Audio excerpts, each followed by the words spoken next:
మరి కొద్ది క్షణాల్లో ఈ ప్రాంగణంలోకి విచ్చేయనున్నారు. చీఫ్ సెక్రటరీ గారు విత్ హిస్ కైండ్ పర్మిషన్ సభా కార్యక్రమాన్ని ప్రొసీడింగ్స్ని కొనసాగిస్తారు. దానికి మరికొద్ది క్షణాల్లో మన గౌరవనీయులు ముఖ్య అతిథులు ప్రధాని ఈ వేదిక మీదకి రానున్నారు. ఆ వెంటనే కార్యక్రమం ప్రొసీడింగ్స్ని చీఫ్ సెక్రటరీ గారు కంటిన్యూ చేస్తారు. పెద్దల్ని గన్నవరం ఎయిర్పోర్ట్లో స్వాగతించి మన గవర్నర్ గారు, మన కాబోయే ముఖ్యమంత్రి శ్రీ చంద్రబాబు నాయుడు గారు ఇక్కడికి విచ్చేస్తూ ఉన్నారు. నిమిషాల వ్యవధి మాత్రమే ఉంది పెద్దలారా. సమయ పాలన తెలిసినటువంటి పెద్దలు కాబట్టి మరొక మాట గుర్తు చేసుకుంటే, మన ప్రధాని ఇచ్చినటువంటి పిలుపులు మీకు తెలుసు కదా.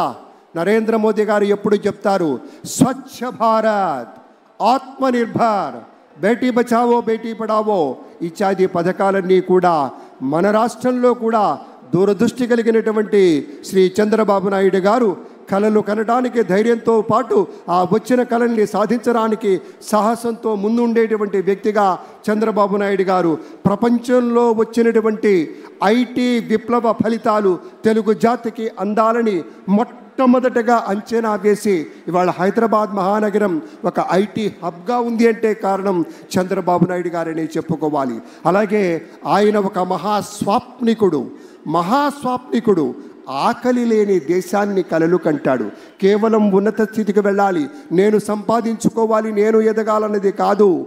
ఆకలి లేని దేశాన్ని చూడాలి, ఆకలి లేని దేశాన్ని కలలు కనాలి. చినుకు రాలితే విత్తనమై మట్టి గుండెల్లో దూరి మొక్కై తనువంతా విచ్చుకొని మహావృక్షంగా ఎదిగి రేపటి రోజుకు కావలసినటువంటి విత్తనాలను కూడా అందించేటువంటి రీతిలో ఎదగాలన్నదే లక్ష్యంగా ఉన్నటువంటి నేత మన ముఖ్యమంత్రిగా చంద్రబాబు నాయుడు గారు ప్రమాణ స్వీకారం చేయబోతూ ఉన్నారు.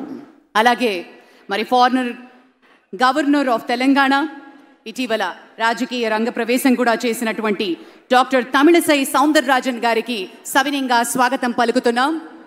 మేడం గారికి చాలా ప్రత్యేకమైనటువంటి స్వాగతం అమ్మ.